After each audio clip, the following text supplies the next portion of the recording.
This is Joe, and you're listening to the Oh Gatekeeper podcast, where every week I'll be talking to my people about what gets them up in the morning, what their purpose is, and why they make things. Hopefully, it will inspire you to do the same. Thank you.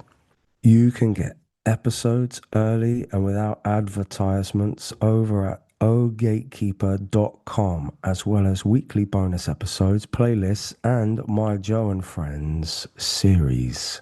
Enjoy. Okay, this week we have the producer extraordinaire, Nigel Godrich. I hope you enjoy our very earnest and beautiful conversation.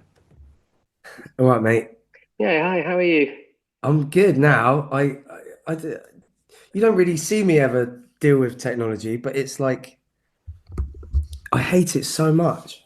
I don't need to, I sort of have a sense, I have a sense of that already. I know I can tell. Actually, I do see you dealing with technology all the time. I see you thinking about it as well. So I do know how you interface with technology, and also I have a sense of your frustrations with it. But you always triumph. That's my experience. And here we are, triumphant. Yeah, well, I think what it is, I'm not triumphant, is that I'm carried by people like you, Nigel. That's the word. I just, if I can help, I like to help.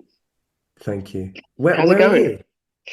I'm in my garden. I sort of thought about where to sit and do this, and Right. yeah. Well, no, I'm not in my garden. I'm in my kitchen, but this is the view of my garden behind me, and it's such a beautiful day, isn't it? It is. It's becoming that way. I might go on a bike ride, get rid of my technological cobwebs. Yeah, that sounds lovely. Very Um, nice. I'm I'm all right, thanks. Yeah, I had a weird day yesterday. I had to do like a hospital visit, like checkup thing. Everything's fine. It's not for me. Yeah, It's for someone else. And I just remember like hospitals and how bizarre they are as places. Just so they are. bizarre. They're And horrible, aren't they? Yeah. yeah, and I kind of, because I haven't been in hospital for ages, but I spent so much of my life in hospitals because of my mum and Mm, me before that.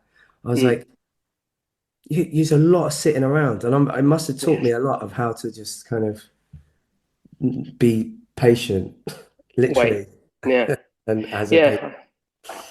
It's weird. I um I have a weird one with hospitals because my mum worked in a hospital. She was she was a radiographer originally, and then in the 80s when they developed all this new technology, she operated like millions of pounds of worth of technology with this new thing called nuclear medicine. So she was like injecting people with like little doses of radiation and use this big camera to see they could build pictures of tumors and stuff. It was really, really new. And anyway, I used to go and I go after school, I'd go to her work and she'd drive me home. It sort of worked out that that's how I could get home because my school was far away from where we lived. And so to me, like hospitals are like going to visit my mum. It's quite sweet. I always used to say that I'd rather go to a hospital than an airport. Like I hate getting on planes. I'm much happier Oh, in hospitals than airports. you know But what? That's not far from me. I think service stations are worse than airports for me. well, But that's another whole story, isn't it? That's for another reason. that's exactly what I was there yesterday. Um, Catheter, radioactive, liquid, No shit. kidney. Yeah, Yeah. Okay. Okay.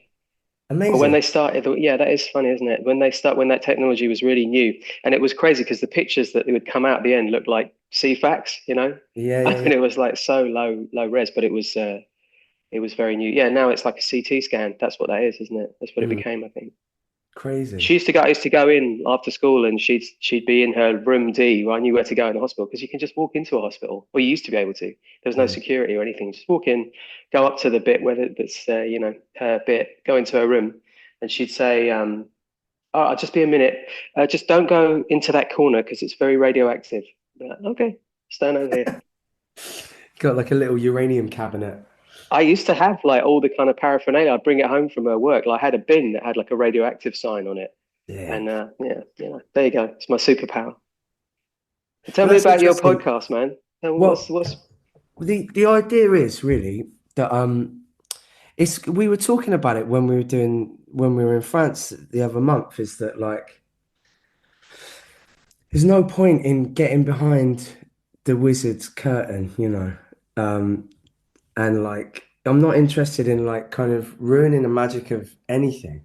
But what I am interested in is encouraging everyone to understand that if you exercise your self, who you are as a person, and you don't have to dig deep, and it doesn't have to be mega therapeutic, or it can be. You can find yourself and put yourself out to the world, and it could eventually save your life or Yeah, someone else's or anything. But like it sounds dramatic, but like the ideas that I had, my granddad was an engineer, my grandma was um, a housewife mainly. Um, but they both had their ways of being creative. Like he used to build miniature gardens in his spare time and things like that. And my grand would paint and draw. yeah, And like it was a real sense of liberation for them from where they yeah. came from, in the pre-war, post-war and all that. And I just find there's something really powerful in finding your creative language. And I just thought, because I've got access to so many interesting people who've Mm, done so many interesting things and worked really hard at it, and have a sense of outwardly people see them as successful. They see me as successful, they see you as successful. And I just like the idea of having conversations and just enlightening people into feeling like anyone can do it to a degree. It doesn't mm, mean that like they can do what I've done or what you've done, but they could do something as magic, mm, and as powerful and as successful in terms of money, maybe. But the idea is you just get out there and you find yourself or lose yourself or whatever it is you see as the creative language. And I just want to encourage that by having conversations with people mm. like yourself. With kind of a rigid, because I'm like, what's your favorite? What's the best? What's that? Okay. So I've got questions, but Oh. um, you don't have to Let's- answer them. do you think, I mean, it's funny you talk about your grandparents, or don't you think, or I feel like I've noticed in my lifetime anyway, is that in the previous pre-computer internet age, people sort of had more kind of creative pastimes that they did just for the pleasure of them. Hmm. Do you know what I mean? Like talking about people just painting or gardening or stupid stuff like, not stupid, sorry, sort of simple stuff like that. It's I think nowadays it feels like everything is sort of tilted towards kind of notoriety or something. Yeah. All activities have a point, which is to get noticed, and something is sort of slightly lost. I mean, I'm the same. I grew up in a house of like weavers and potters, and we used to make things, and everything was. It was a very kind of like what I perceive as like a 70s kind of mindset, and that Hmm. all kind of went out the window when we started looking at this. We started sort of having well, sort of particularly with social media and stuff. And you could say before that, I don't know, you know what I mean? 100%. I think like one of the things is that transactional thing of like, self-transactional thing. Like what do you get? What do I, Mm, it's that thing of just like, just do something, mm, like just draw. I watched my daughter draw and mm. like she's like, oh, look at that. And then like Yeah. on to the next thing or like likes a challenge. But it's this thing of just like, I don't know, like it's unadulterated. It's not bastardized by Oh, yeah. transaction Yeah. or Yeah. like a sense of, I don't know, like that the phone thing. When people are looking at, when they're putting photos out of themselves, it's not about them.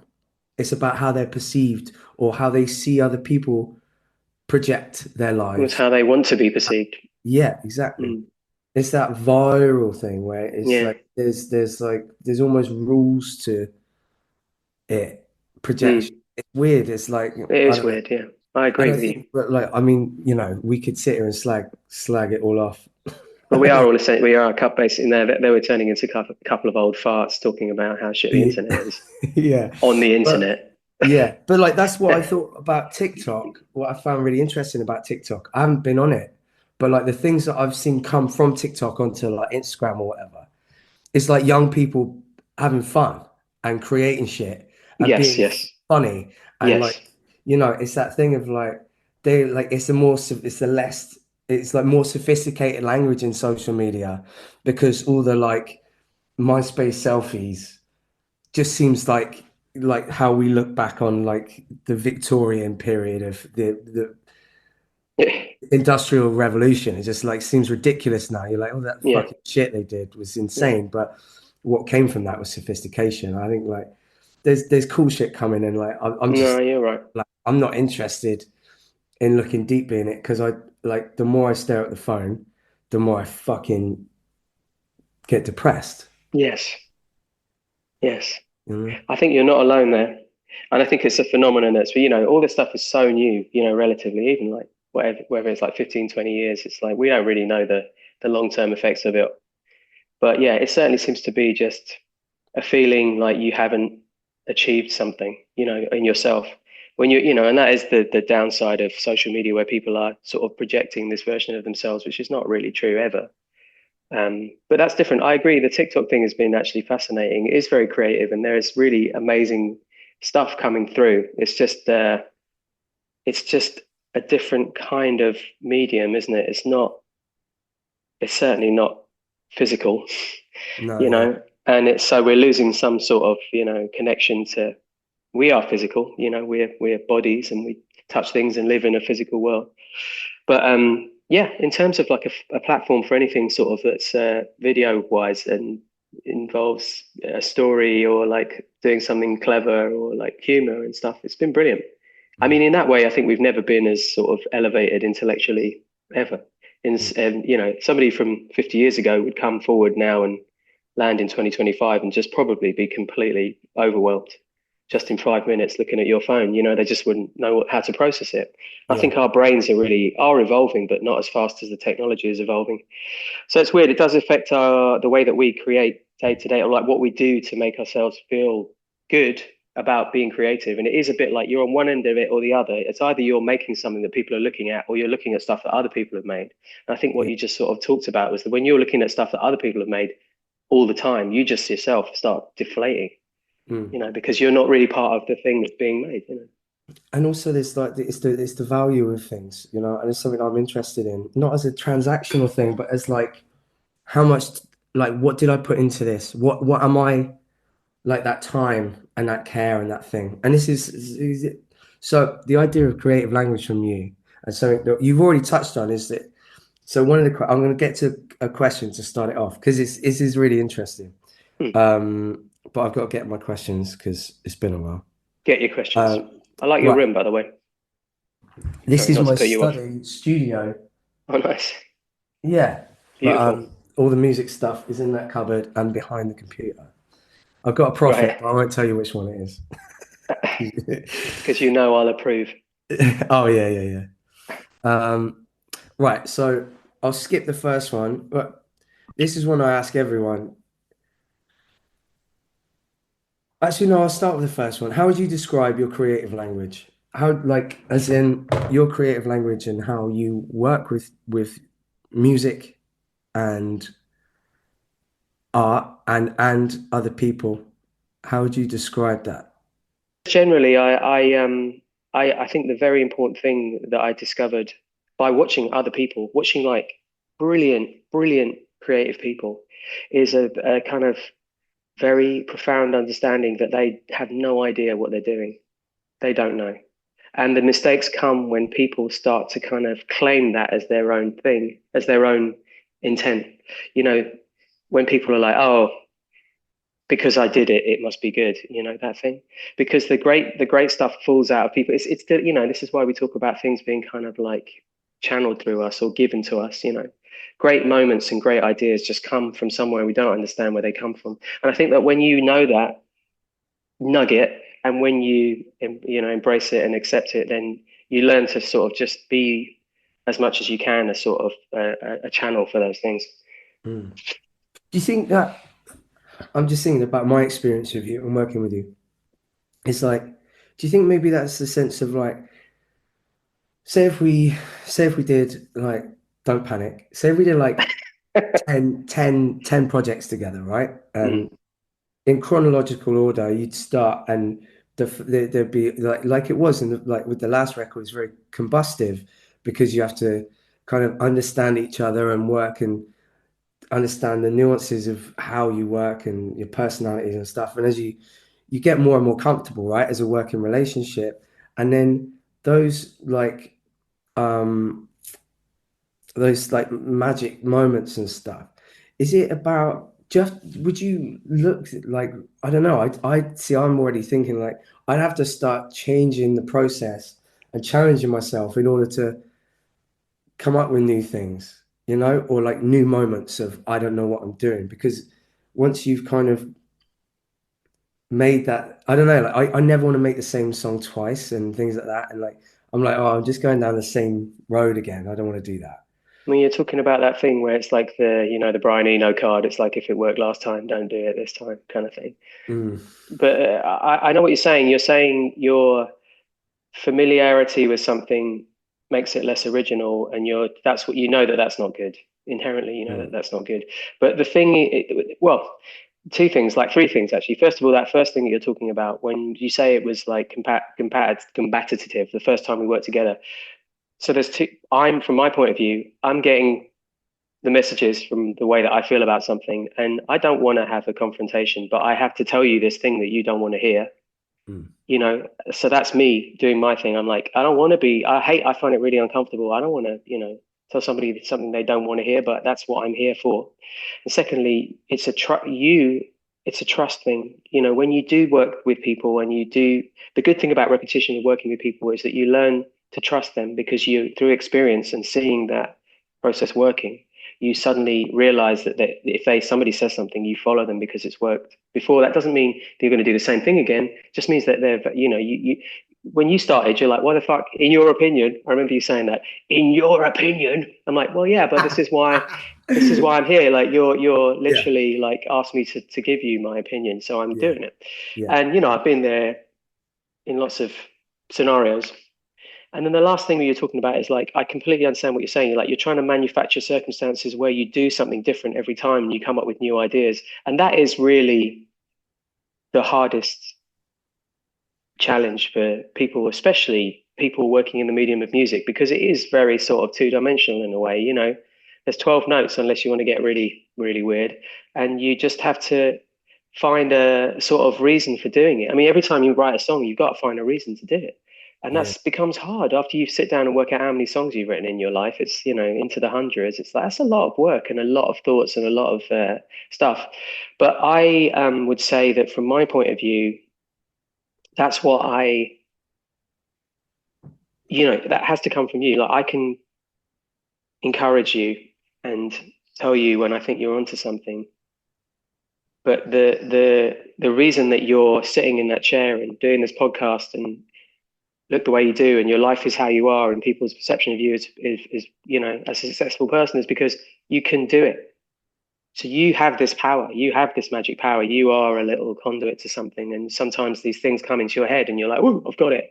You know that's not easy, and it shouldn't be easy, but it is your skill in a way. Your skill and your ability to translate that. You're a great vocal orator. You're very good at communicating things to people, and because your way of that's a gift. So you have that gift. Um, but it's not about. But you're right. I think you're right about like trying to manufacture, trying to do it again and again is difficult. But yeah, I don't know what the answer to that is. yeah. No, I guess it's nor yeah. The exploration of that answer is what keeps you going, right? Yes, exactly, Yeah, exactly yeah. right, exactly right. So touching on what you were talking about earlier, I'll get the word in just right. How much of your upbringing remains in your creative language? Every single part of it. That's all I am. That's who I am. Mm, I think I was like, in terms of like how I feel about making anything, that was sort of cemented by the time I was like 14 or something. And then all that's happened is I learned how to use technical things. I learned how to use equipment, say, or cameras or computers. And that kind of enabled me to keep diving even further back into what made me. But I believe, like, I know, I totally believe that. I don't know. I had a fucking, I have fucking great parents, basically. I Mm. just, amazing upbringing of people who were just so kind of clever and creative and into sharing music and dance and making stuff. Literally, my mum like made a jumper out of our dog. You know what I mean? It sounds ridiculous, but everything was like an opportunity to make something. Like she'd sort of she was like really into like natural dyeing. You go for a walk in the countryside and she'd find a bit of moss and she's like, this is going to make an amazing brown. It's Wow. just like, it's Yeah. just, yeah, but wow, exactly. And then at the time I'd be like, please, can we have the thing from the shop? I'd Mm. be so sick of like homemade stuff.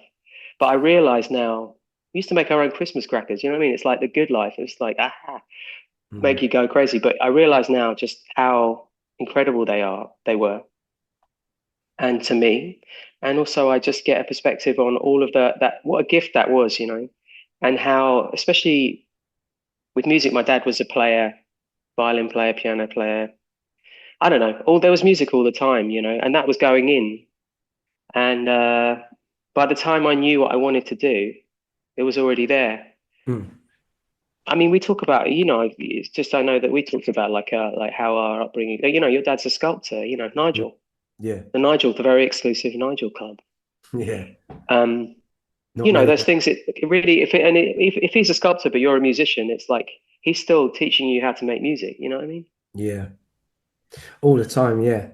Yeah. I feel like that idea of it's the thing we were talking about, just how lucky we are and like appreciating those like just the effort they made for us and like it's how I try and live as a father now is to encourage and give them all the energy and the time and the attention and like but that thing of I don't know it's we're very lucky. We're lucky. That is the thing. I Yeah. was thinking, I was lying on my bathroom floor like half an hour ago, staring out the window, looking at this cloud that was so beautiful. One of those things where I was just sitting there looking at something, thinking, "Wow, this is an amazing image." And I was thinking, yeah, thinking about as I was going to talk to you in a minute, and just thinking, yeah, basically, we are the both of us. It's like we've managed to make a living out of doing something that we love to do. Yeah. I would be a terrible employee. I wouldn't even be able to get to work at 9 o'clock in the morning every day. I'm just not able to do it. You know me. 11 o'clock is early for me. I'm like, my Mm. brain's barely functioning. But I feel so grateful. I just feel so grateful. All the things I have. I feel grateful to know you. I feel grateful to have the experience of working with your band and Mm. everybody that I work. I mean, it's brilliant. I've just, Yeah. Magic. yeah, it's amazing. Um, Not always full of gratitude though when you got someone shouting, in your opinion, In your after opinion, no, after it's 10 fine. No, hours because of trying to it's part of the process, isn't it? It's like yeah. it's part of the game, It's like it's fine. I'd be disappointed if you didn't. Yeah, I mean, I think it's that thing of one of the things I really appreciate um, working with you is you've a real sincere um, uh, passion that's not it's not like my sort of very Welsh passion that's loud and arms flailing all over the place, but you will die on a hill and I think that's really it's quite powerful, at the end of the day, where you just sit down and you're like, trust me, you've done something amazing. Just give yourself some fucking time and go away and come back and understand it and just like whatever it is. And that's not necessarily what you'd say or what you said, but there's a sense where you really are, um, you mean it. And it's very cool, you Well, know. I'm very happy that you say that because that's a nice thing to hear for me.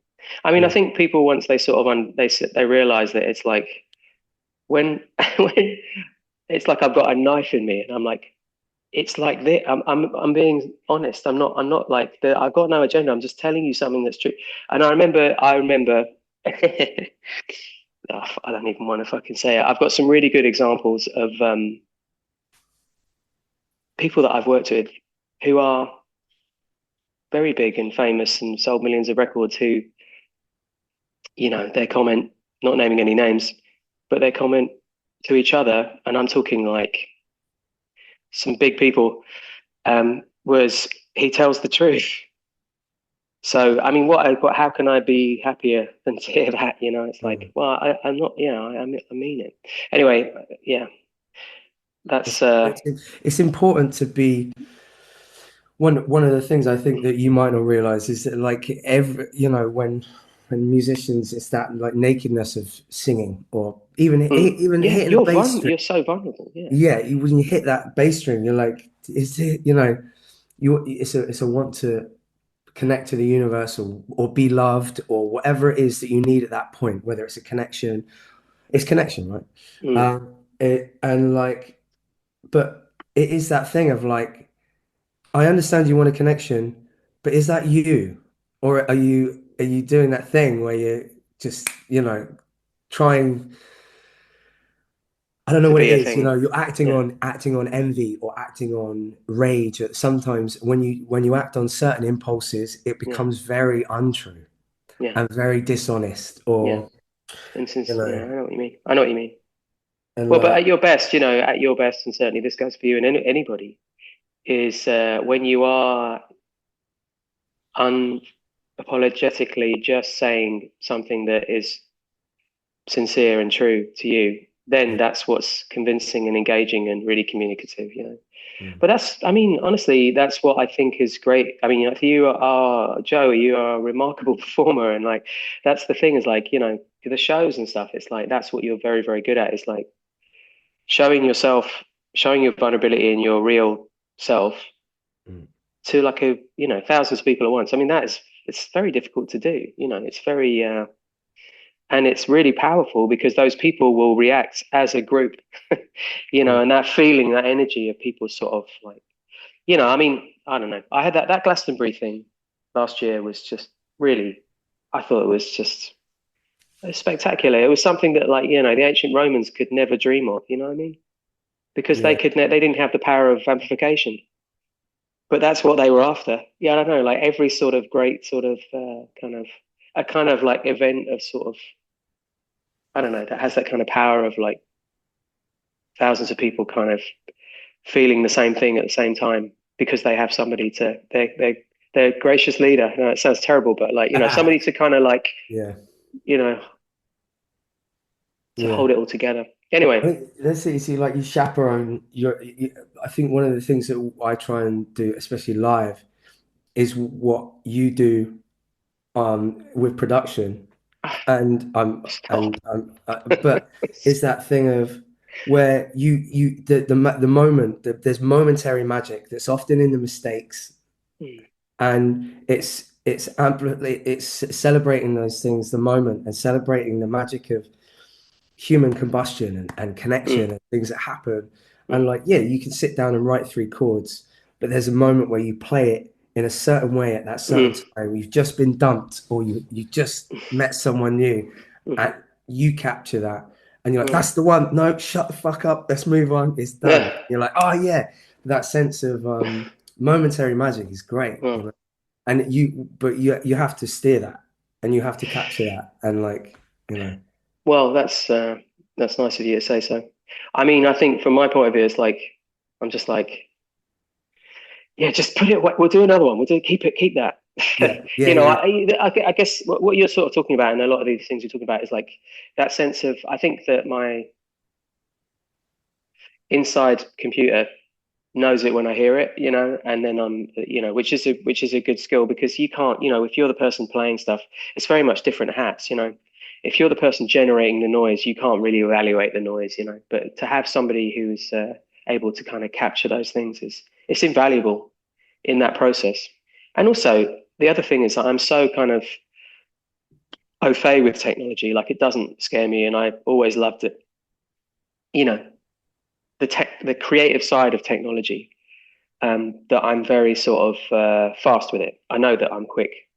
And being fast with those things is really important because, as you know, the way that we are as basically intellectual monkeys, we have to move at a certain speed. And if we get tripped up, that's the classic thing where you just can lose what it was that you were, what the flow that you were in. So yeah, I mean, I definitely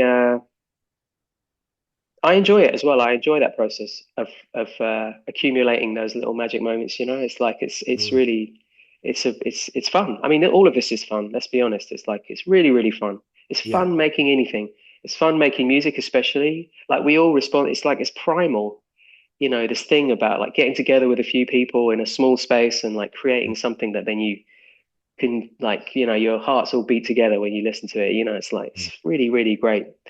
Mm. And yeah, like I say, I feel like I've been very, very fortunate to just have the opportunity to do it with so many really, really, really talented people that for some reason I mean, I have to just thank whatever it is that gives me that thing that people makes people want to work with me.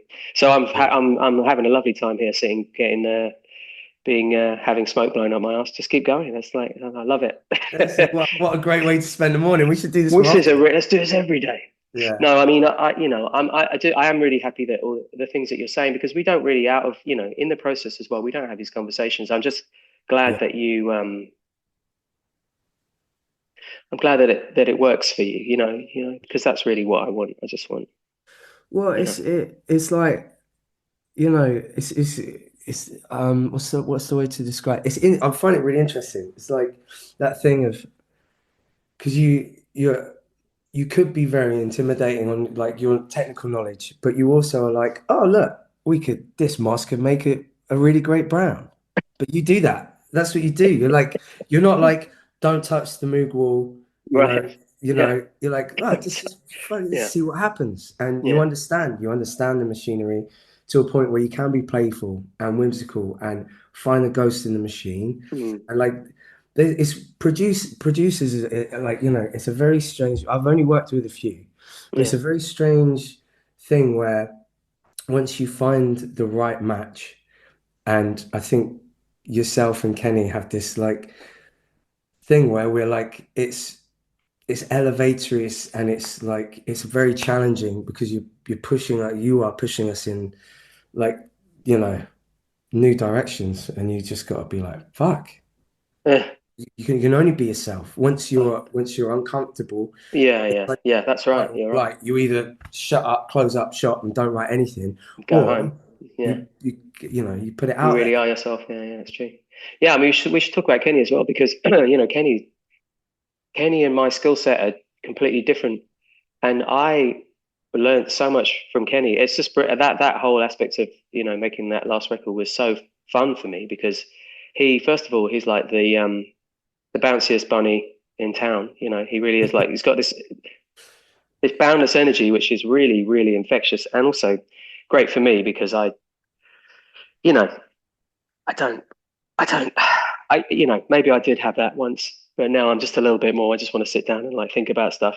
So he's got that kind of energy, but also he has that relationship with you as well. So the other thing that we were talking about before about trust, you trusted him, so it meant that we cut a lot of corners because I didn't have to go through. We couldn't have done what we did in the time we had. Uh, we would have taken a lot of time just building our relationship first. But as it was, we could just go 2 feet in, and Kenny trusts me, which is great, and you trust Kenny, and then at the end of the day, we all sort of, do you know what I'm saying? But he's Yeah, he's I mean, there also was he's no just distrust with you. It was more like it was just he was there to help me do the vocals. I trusted you massively in terms of who we were working with, if you know what I yeah, mean. but Do you know what I mean? that's the difference is that I think that you Yeah, probably had faith in the outcome because you were like, yeah, well, why on earth would this not work? But in terms of like just the sort of like day to day kind of obstacle course of trying to make decisions about things, it's tricky because we're all very controlling. Let's face it. Like we all want it. We see it one way and we want to do it our way. And it's like that's the part that's hard. Um, Doing that dance of trying to work out who's right and who's wrong and what collateral damage happens in the process. You really everybody wants it just to be good. That's what they want. So yeah, I don't mean trust. But I do mean trust really because yeah, a new relationship, you have the benefit of this. I have the benefit of the fact that you're intimidated by me, for example, if that was Mm. the case, because that Mm. means that I can be like, do this, and you'll do it for a Yeah. bit until Yeah. you're like, fuck off, you cunt, because I know who you are, and you're just this stupid little guy doesn't know what he's doing, which is fair. But at the same time, it's sort of a double-edged sword, isn't it? I mean, now I think the thing is that we spend enough time together, so it's a different. It's the relationship has changed, but at the beginning, those things do tend to paralyze people more than make them fluid. Mm. When you're going into a situation where you have expectations of who I am, what I'm going to do, how I'm going to relate to your ideas, and that can be a little bit unnerving. But the other thing that happened as well is we had that experience where we did the from the basement thing, and that's when I really sort of thought, oh, I think this band is. I could see a part I could play in this. Mm. Because I never go like, oh, I love this band. Yeah, I should work with them. I love this band. So that's the end of the story. I don't think they're going to be any better just because I'm there. Mm. I'm not that sort of delusional. But I could see how, after doing the from the basement thing and seeing the performance and seeing how it all worked, I was like, oh, this could be something I could really. I'm sure I could contribute something good. And then, of course, because you already had that set up and Kenny came with the whole deal, it was a bit like one of those moments when I'm like, well, yeah, fuck it. I don't do co-production, but you know what? I'm going to learn something from this guy. And boy, have I learned something from that guy. Cool. He's got, yeah, he's just like a boiling cauldron. You know what I mean? He's just like got all of these things that are constantly coming out. It's really, really fascinating, super lovable, the sweetest man. And I don't know, just that addition to that chemistry of everything, I think was really, really important. And I think I made a really good friend. Like that was one of the greatest things as well that came out of that whole project for me. Was just, Mm. you know, you guys basically went and wrote the songs while we kind of wrote the music. It was Yeah, like yeah, yeah, yeah. it was a really, really good, it was a really good way of doing it. Yeah, Um, definitely, definitely save some time. Jesus. yeah, I mean it did, but the thing is, if you can get things done quickly, they're generally better. I mean, that's just sort of, Yeah, the best songs are always kind of like wow, wow, yeah, wow. yeah, I and was you might, kind of like, because one thing I found, I was surprised at how uncomfortable I was when you were like, just give me the mic. We're working with the studio tape machine, and you're like, just be random, just make some, and I'm like, I don't know what does that mean? Just make some noises, have fun with it, make some noise, and I'm like, I can't, like this is yeah. weird. But like, how often do you find people uncomfortable like that, performatively? Because I'm very comfortable around you. Like you're very easy, like it's easy to chat and you're quite open quite quickly, without oversharing. But then as soon as I was like, I'd sing in front of you, like I'd sing stuff. But then when it comes to being that idea of really letting go, is that Mm. something that have you noticed? It's fine, quite It's hard to do, different. It's is it? different. It's different from case to It is. case. I Right. found, yeah, some people. This is interesting actually. Some people find it very difficult to improvise. Um, I don't at all. So I'm sort of like, what do you mean you can't? I don't understand. Like to me, it's like always too many things. Mm. Um, most people, I mean, people can more than not, but some people, yeah, they just don't think like that. And I think it's a bit different. Like you don't think like that. I can understand it being a problem for you. But the truth is, you did do it. It's just a little bit like you say. It's like you having to make yourself a little bit more vulnerable. Even so, Yeah. Isn't it weird because to think it's embarrassing? Why? what are you afraid of? Yeah, why What? am I Me embarrassed by that? fucking being like, well, like laughing at you. I mean, come on, it's like, Yeah, no, it's so it's weird. that it's or like it's fear. Fear stops us from doing everything. Mm. Fear prevents us from jumping off a cliff, which is good, but it also prevents us from like doing something that might be a failure. Mm. Any kind of failure. When you're sort of, if you're making something, you don't want it to fail. You want it to succeed. But it's also like the other thing that I was doing, and I think this comes back to the very origins of our conversation at the beginning when we're talking about like your frustrations with technology, is that what I'm asking you to do is to do something which involves integrating with a piece of technology in a way that's going to make something else happen. And you maybe don't fully understand what I'm asking you to do because you don't know what's going to happen. I know because I know what the machine is going to do, but I'm Mm. trying to explain to you that if you just do so, and I'm saying it's my fault really because I'm saying, oh, it doesn't matter, just do anything. But really, what I Well, need to do is be very specific, and then you would do the thing I could ask you to do, and it will do the thing that it'll do, and then you'll understand. but But you see what I'm saying? but I wouldn't say that's your fault because the other thing is if I know what it's going to do, then I'm going to treat the You're act going to different. change the way you did it, which is exactly what happens. Yeah, Yeah. you're right. So You're absolutely right. And I was like, no, no, no, stop. Don't do yeah, that. Just do yeah, anything. Yeah. And I had to yeah, tell you to yeah. stop doing something. Yeah. Because No, but I'm mad into control. As you know, like yeah, I me have to. too. It's the I best really thing want to be ever. able to control what I'm doing, and like a lot of our a lot of my shortcomings with you would be like I don't know what like I was just uncomfortable You're because not in normally control. Yeah. I'm just in a room barking at four dudes, you know. Yeah. I know. No, no, I get it. I get it. But also, the thing is, I know you well enough to know I should have thought of sort of posing the question in a different way because I'm sure I could have made you do the thing exactly like I wanted you to. I could, if we find ourselves in that situation again, I'll approach my instruction differently. But But I'm yeah, but also it's also like it really is about a technical thing because mm, to me I'm like, oh, you, how can you not understand this? But I've had this with drummers who are like, you're just trying to get them to play a loop and they don't understand that all you want is this much. You don't want a whole thing.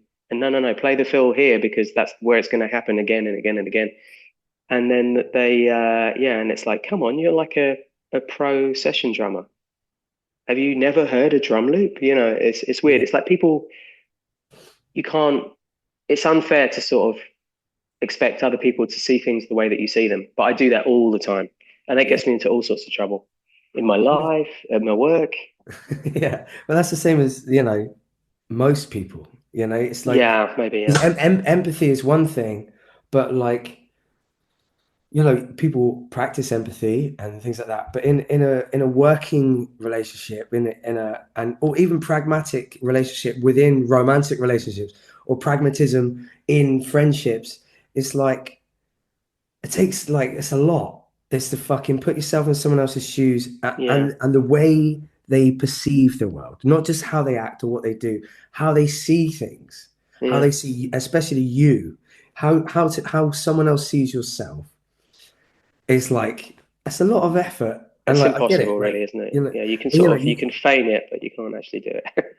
but like that's the thing, is the push and pull. Is like if you both try, it's Mm, great, but if one yeah, of you's trying, it's toxic. yeah, yeah, You yeah. both got to be willing to be like, right, how, as soon as I'm like, oh yeah, of course he doesn't want me to see the end result yet, because then I'll start bastardizing how I'm gonna do this. Yeah. You'd be more, I Well, need to come in. you might not, but I would, because but you I might. overthink You, everything. yeah, Like, right, right, right. That is a case of overthinking. Yeah, because what I'm asking you to do is to not think about something. That's yeah. basically I'm saying, don't think about it. Open your mouth and make a noise. That's Mm. whatever. Which is a big ask, It's also, really. that thing of like when, someone's playing, Bowen will be playing guitar. And I'm like, oh, that's great. Keep doing that. And you're like, just let him go. Let him go. I'm like, no, no, no. But that was, you're like, No, no, no. I'm like, I'm trying to stop and start and get things captured because I'm like, that's amazing. And you're like, if he's Well, we going all to do that. let We him all do find that. it, We let all him do find that as it. well. Because Yeah. we believe that we've hit on the magic formula. So we're like, no, you must stop now. And Yeah. then singularly, everybody is like, you didn't let me do this thing. Or, Yeah. the funny thing is it's just the meeting of like, it's what bands are like, it's just the replicated. I was asking, what was I talking? I was talking about the Trogs tape. Have you ever heard the Trogs tape? You should check it out. I mean, I was talking to John about it. I think after one of a particular situation, it's from the '60s. It's one of the first kind of like fly on the walls in the studio recordings, All where right. the assistant engineer on the Trogs, the Trogs, Yeah. um, Wild Thing and the original like Love Is All Around, all that, they were like recording a song, and it's very funny. They're from Bristol, I think. I think they're from the West Country. All right. So they've all got these like they all sound like a load of people from Bristol having an argument about a Tom fill, but it's actually it's funny. I don't know why I'm telling you this, but it's when I where it's like studio folklore, the Trogs tape. Look it up. It's got to be online somewhere, probably. But I remember when we were in France and we watched Some Kind of Monster. Oh yeah, As like some funny, like we thought it would be funny, and then all of us, I was like, someone said, "Yeah, you're the James of the you're the situation." We Hetfield, were like, yeah, "Hold on a minute, yeah. I'm the last." I was like, "No, I'm last right now." And then we were like, "Oh, it was just egos, isn't it? It's just like Yeah. fragile or not, you know." Well, But it, what happened is you took Lars's side, and I was like, no way, man. Hetfield's good. You know, he's just he's going through it. He's the one who writes the songs. That's why I was like, look, he's the guy who's like writing the songs. I'm like, why don't you relate to that guy? I don't understand why you don't relate to him. Why do you relate to, you Lars, know, yeah, I relate to Lars because he's got this he's got the the fierce cheerleader in him where he's trying to keep everyone together. Let's just come on. But do you think what so? yeah, at the fault of what I've done this before, where I'm like, come on, just like, trying to keep the relationship with the band alive by keeping everyone locked in the room. Just stay in the room instead of letting Bowen go off and do his own thing for a month. Do you know what I mean? Or letting Dev go off for a couple of days and come back. I'm like, no, we can do this. Right, And I interesting. sense that in let's not get too deep on the what on the some Yeah, maybe kind we of should stop here, right? yeah, but I found Well, you're more myself like Hetfield. I'm just telling you that. okay, yeah, fair Yeah. enough. Yeah. But in a good because it's fine, it's fine. Equally in the way that yeah, let's just stop there. Let's stop Yeah. there. But Anyway, that was hilarious. it It was definitely didn't pan out the way we thought, right? I think it probably did. Like we survived it. But yeah. But it's sort of It, they, you know, every band should watch that documentary really because it's painful in this in a way. But it's a you know, but they all it's care. That's the thing. They all give a shit. yeah, I think I also it came out at a time where they were rather sort of like tainted in the public eye because of the whole Napster thing. And they what they come across is just very sincere. And you know that thing you're talking about, like just like telling the truth. Like I mean, that's what I get from Hetfield. He's just a very honest person who's sort of struggling with his own demons and you know all of their kind of alcoholism and addiction and all that kind of stuff. It's like you know I don't know. I sort of appreciated him as a person. I did not care for the music at all, but it was more of an anthropological study that I found very interesting because it's about a band dynamic. It doesn't matter what they're playing or what kind of music they're playing. They could be a mariachi band, as far as I'm concerned, but it's just the way they relate to each other, and everybody has their role. And they're also kind of there's a big fire under the frying pan, which is this insane success. So what you have is this whole ecosystem that evolves around a band like that of like managers and tours and all the people that support them. And it's like a lot of people's jobs and Yeah. career. That responsibility becomes a massive, massive weight on him. And that's what I sort of could see, you know, and the fact that he's like there, this guy in the middle of it, trying to sort of not fuck up. Um, it's fascinating. Yeah, I mean, it becomes it's not about the music at all. It's Yeah. just like it says, some kind of monster. The monster is the entity, you know? Yeah. Yeah, it's a lot to balance. Like success, I was saying, is like it is just like it becomes like the unhealthiest and saddest we've been as a band is when we kind of rose up from Joy as an Act of Resistance as an album and suddenly, because you're like, it's just unnatural that I don't know, it's just like attention. You think you want it because Yeah, attention breeds success in music and film and art. yeah. Like if everyone's paying attention in some way, but like suddenly you're like, oh fuck, like But it's it the wasn't what you were expecting. no, it's crazy. Yeah, it made me very defiant. I was like, I just felt like the UK just shits on you as soon as you get to a certain point. Like True.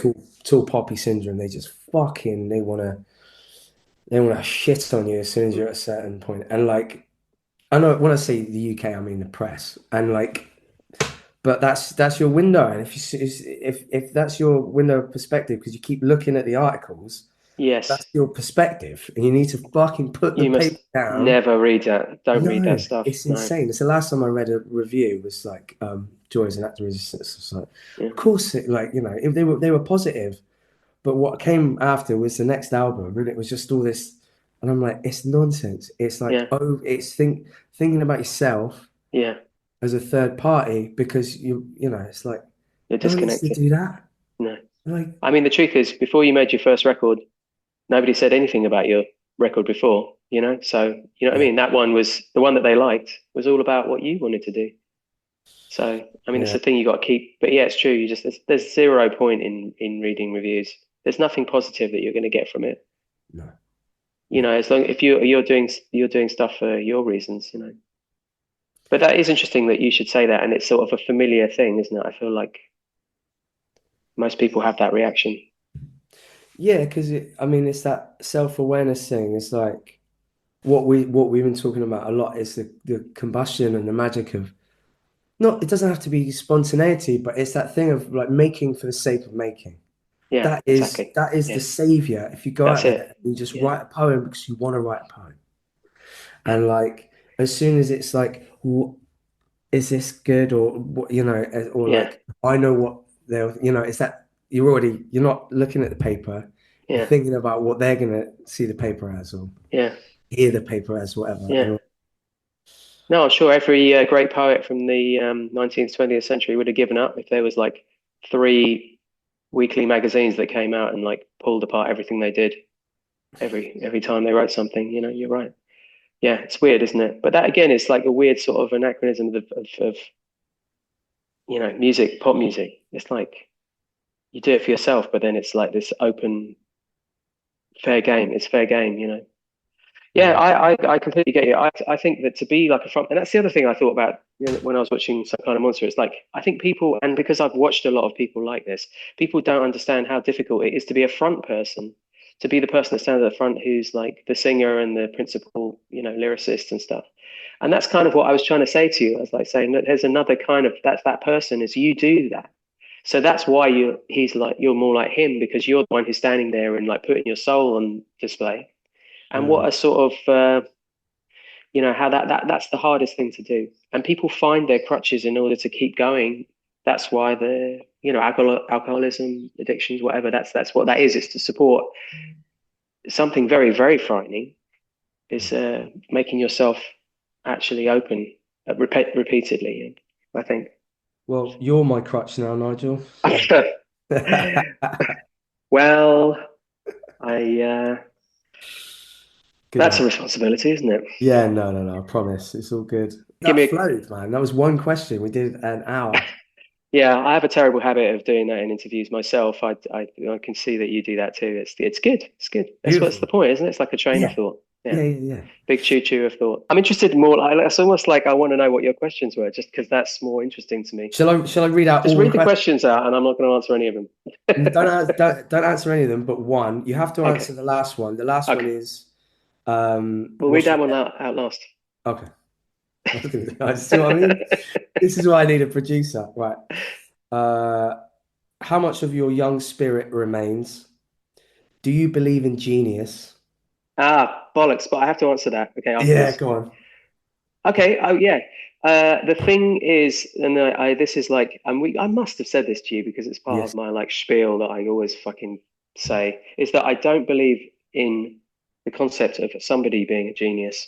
Because if that were the case, they'd be everything they did, like they'd brush their teeth and it would be like genius, I mean, it would just be, that's ridiculous. I think that people are touched by genius so that is another way of explaining those things that we were talking about when you had these magic moments where you don't know where it came from. It just was delivered. That's being touched by genius. And also, I've seen, I've been witness to that so many times. And by people who have been referred to as geniuses, and then they'll like do something really shit. So obviously, it's like, I sort of answered that question already, but yeah, the terminology, it's semantic label of a genius is, it annoys me when people refer to people as geniuses. Yeah. Interestingly, a lot of the people that when I was younger, saw as genius have like done shit stuff, Mm, and like I'm with you. I think one of the things that people should take away from this, especially, is that like if you are playful and you practice your craft, you may find a moment of genius, and even if it's just for you, that's life changing. Making Mm, something, like one of my favorite. I painted a portrait of Dev once, and I love it so much. It captures his light, if you know what I mean. mm. And it's not the best painting in the world, but I love it. I'm Yeah, really proud of it. It's in his house. I don't think it's awesome. up anymore, probably because I've shouted at him so many times. Oh, Anyway, but he'll put it back up. yeah, yeah, I just got to pay him. But like, yeah, no, but I'm with you. I don't think there is either. Thanks. See, we didn't get very far. See, this is great. All How right, I'll much shut up. how much of luck plays a role in your success? Hmm. I mean, that's a long one because I mean it's a short one. It's preparation meets opportunity. That's luck. That's what they say. Preparation meets opportunity. Thank you. I'll keep that one. Hmm. Oh, here, okay. What role does your audience play in your creative thinking? Like for example, in a working situation, like say when we're making a record, I think of Mm. it as your audience. So I do think about what your audience, I told you the anecdote about the guy at the bar. I mean, how Oh, many times did I yeah. bring that up? It's like You I should should tell it. Tell it explain for that basically when right. we went to, my partner and I went to the launch party basically of Tangk, and it was in the fridge in Brixton, or what was the fridge? It's called something else now, I think. But anyway, we were there at the bar, and there was some guy behind me, some really like preppy guy, looking like he'd just come from his job in the city, talking about with his mates, like telling his mate how much he didn't like the album. And I love these things. It's like I feel like that is a real gift actually, Yeah, yeah, to yeah, sort of be sat next to somebody who is completely unaware, talking about their reaction. Because as far as I'm concerned, he just heard the album once and he doesn't like it because it's not what he expected, or something. There's a reason why he doesn't like it. Um, but my partner Caroline, she for her, it's quite funny because she's not used to that. I've had those experiences all my life, and mm, when you the first time it happens, it really upsets you, or you get like really annoyed. But after a while, like I'm saying, like I'm really fascinated to see other people's perspectives and what they try and say is wrong with something, because I mm, think that really you can learn from that. yeah, It doesn't have to affect you, but this is talking about your audience. yeah. Anyway, so she's getting more and more wound up, and we're literally at the bar there, and she's like steam coming out of her ears, and I'm like, no, no, don't say anything, don't say anything. And then there's these two other girls just beyond us as well who are kind of like watching the whole thing, and I think one of them clocked me, so knows what's going on. Um, anyway, he says, and then he's saying about like, yeah, all the songs, it's like, what's the, blah blah blah. He says, and then he says, yeah, and it's not even mixed right. And and she like fucking loses her. She's like, oh, so upset about it. I was like, I'm giggling because I'm like, what the hell does that mean? And she says to him, she's like, he mixed it, whatever. He made that record, and this guy's just like, he's like, it's like aliens have landed. He doesn't know what to do. He's like, Hit him, Nigel. what Hit the him. fuck? No, yeah, exactly. I'm like, but and the two girls on the other side of the bar, one of them said, this is incredible. Like literally it was like this is what a fucking great thing to watch. Anyway, I kept on when we were working together. Is the guy, I'm always talking about the guy at the bar, You got because it. to me, I'm thinking about your audience. It's like some random guy who actually is not. He doesn't even look. He's got no tattoos. He doesn't look like he's part of your crew. You know what I mean? He's not. Doesn't look like he's in your world, but he's just this guy. So Yeah, in his way, he has the kind of. He's got like a beige credit card. You know what I mean? He's like yeah. got some cultural relevance because he's beige. And Oh, so I think about wait. him, and part of me is like, oh, I bet he'll think this isn't, I bet he thinks I haven't mixed this right. I don't know. It's like Yeah, I think it's funny. So that's what I yeah. think about. There's one that I've asked, I think everyone, which I think is kind of somewhat, it sounds transactional. I don't mean it to be. What is your worth as an artist in the world? And you can see that however you want, but how do you see yourself as a worth towards what you do or what you've done or what you're doing, and how do you want to be remembered?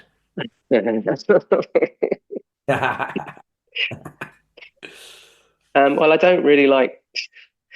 I don't know. I mean, I principally like I said, I sort of my joy is being part of these things and part of making things. And, you know, everybody wants recognition. Everybody feels good. It's like, you know, you say you don't care if you win a Grammy, but it's not, doesn't hurt when you do, you know, it's like, you know what I'm saying? Hmm. We all don't really know what we're doing here, and we don't really know. I mean, I think my worst fear in life is just of having spent all my time doing one thing that has no value, doesn't really have any value. And the cliche and when I used to say to, you know, when I meet a doctor, I'm like, oh, you've got a proper job, you know, you do Yeah. something really actually valuable. Wow. Yeah. But they would say, yeah, but you know, music is so important to people. And I used to think that was like, well, whatever. But now I see it. It is very important. So to sort of be a kind of somebody, a part of like a massive framework, of massive set of cogs that it delivers something that kind of keeps people going, I think is of value to society. And it's nice that you talk about me as an artist because you know, I'm very, you know, I think that's simple. I would like to be remembered as an artist. I mean, I make things and I make music myself, and my interplay with your artistry is artistry too. Yeah. And I think that's something that's a noble pursuit. You know what I mean? To me, in my mind, that's a noble pursuit. So that's I would like to be remembered like that. Thank you. That's a really Mm. beautiful. It is. All right. Well, there's one more. Death row dinner. What is it? Steak and chips. Sad, but true. Beefsteak. Yeah, sorry, What cut? Daisy. um, I don't know. I don't know. That'll do. I do like a nice steak. It's true. How about you? Back at you. And absolutely none of your business, Nigel. You No, see, there in a nutshell is a perfect model of our relationship. toxic man. You're a toxic man, He Joe. just doesn't give it up, but he expects, you know. Yeah. I think the truth is I just would not like to be on death row. That may be the best answer. Yeah. To Well, not be killed. Yeah. stay out of trouble, Nigel. I will try my best.